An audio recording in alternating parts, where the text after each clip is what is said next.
This is America in Space, a weekly news and information program on current events dealing with the space industry. From the Washington News Bureau, here is your host, Rick Potlock. Welcome to this episode of America in Space. In the coming weeks leading up to the launch of the Mars rover Perseverance on July 20th, we'll be exploring several aspects of the Mars 2020 mission. But first, let me tell you about Into Tomorrow with my friend Dave Graveline. Into Tomorrow is now in its 25th year and is arguably the best program dealing with consumer technology.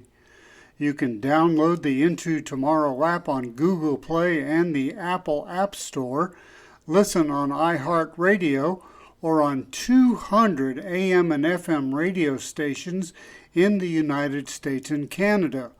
And Into Tomorrow with Dave Graveline is also heard on America Armed Forces Radio. Mars 2020 is timed for a launch in July when the Earth and Mars are in good positions for each other for landing on Mars. In other words, it takes less power to travel to Mars during this time. NASA Administrator Jim Bridenstine explains further. But this mission was one of two missions that we protected to make sure that we were going to be able to launch in July. And the reason that's important is because of the alignment. When you talk about Earth and Mars being on the same side of the sun, that happens once over 26 months. So it's very expensive if we have to take Perseverance and put it back into storage for a period of 2 years.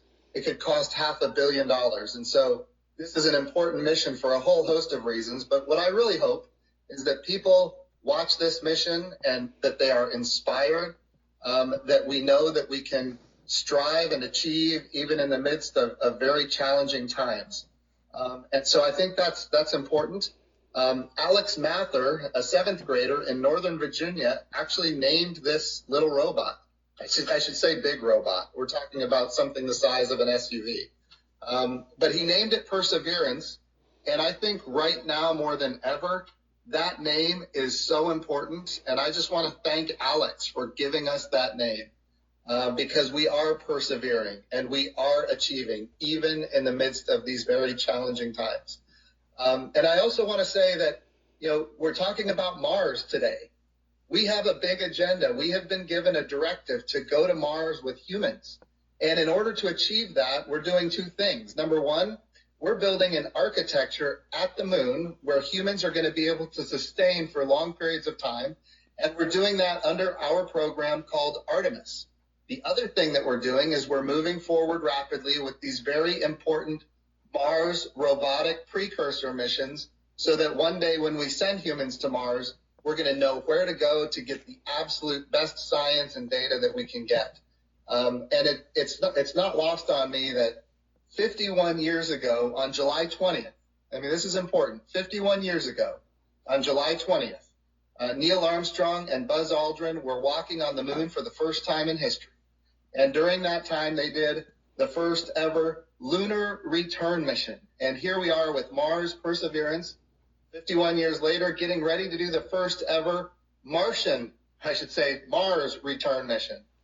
So these, I think, are important milestones. We've done it with the moon. Now we're going to do it with Mars. Perseverance is the first step in an eventual return of those samples. Talk about the planets aligning for something in the way of history. Wow. The Mars 2020 mission duration is at least one Mars year, or about 687 Earth days. It won't be easy by any stretch of the imagination, but as Elon Musk of SpaceX says, getting to Mars will be risky, dangerous, uncomfortable, but it'll be the greatest adventure ever in human history. Next week, join David Denault for the Salute to America on our July the 4th special. Reporting from the Washington News Bureau, I'm Rick Potlock. Thanks for listening. Be sure to share our program with your family and friends and follow us on Facebook. Join us each week for news and information on America in Space.